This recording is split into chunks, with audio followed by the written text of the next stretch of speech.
Nagmamakaawa sila para tulungan ko sila at nagpadala na sila ng sulat sa ating embassy para makuha ang pinakamagaling na electrician para gagawa sa kanilang anidoro kasi matagal na silang hindi nakatae, isang buwan na silang hindi nakatae dito. Pero papakita ko sa inyo ang kamay na magaling pa rin magaling talagang itong si Boy Cubos. So makikita mo, pinalipad yung pang silsil. Nagbabalik na naman si Boy Cubos, ang pinakamagaling na electrician dito sa abroad, pero pinagawa ng pang-plumbing. Pina-install ng anidoro. Pero walang problema yan. Gagawin natin yan kasi sila kabayan, nagsumulat sila sa akin. Sumulat, pinadala sa Philippine Embassy para makuha lang yung pinakamagaling na electrician dito para magpalit ng anidoro. Kasi isang buwan silang hindi nakatae. Kasi barado ang anidoro, kailangan talaga palitan, kaya pupunta ako doon.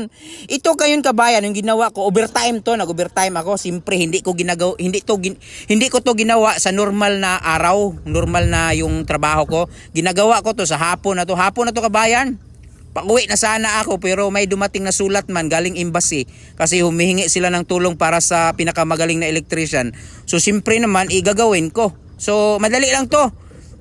Bilang isang maintenance, madali lang to kabayan. Manood lang kayo dyan, mga galawan ng mga professional electrician pero pang plumbing yung trabaho ngayon.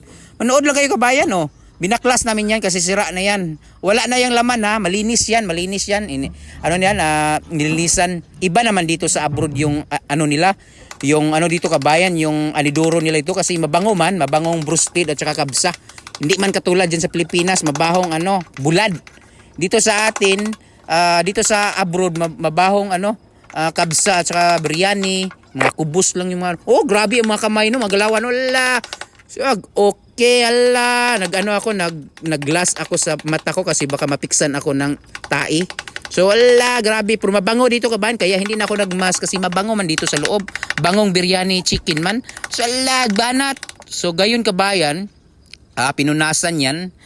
At saka nalagay na talagan, ang nagpunas yan, hindi ako yung kasama ko, pinunasan niya. Tapos dyan, kinuha namin, tapos nag-drill ako dyan, nag-drill ako ang pinakamagaling na makita mo na sa galawan.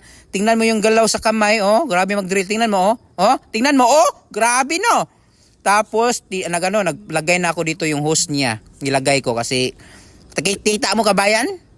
Kita mo? Alam na, tapos na yan. Pero bukas pa sila makatae kasi hindi pa sila makatae ngayon kasi nga basa pa yun, bukas pa sila makatae.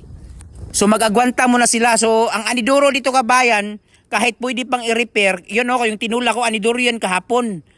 Pangalawang anidoro na yung pinalit namin ngayon, nag-overtime kami. Ito ilalabay namin to, itapon namin to sa basurahan. Kahit pwede pa gamitin kabayan, dito itapon lang sa abroad.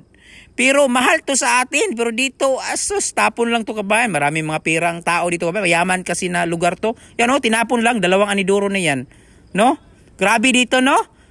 At saka yung galawan ko kabayan, hindi basta-basta talaga. Pang pro talaga, no? Professional talaga ako kabayan, no?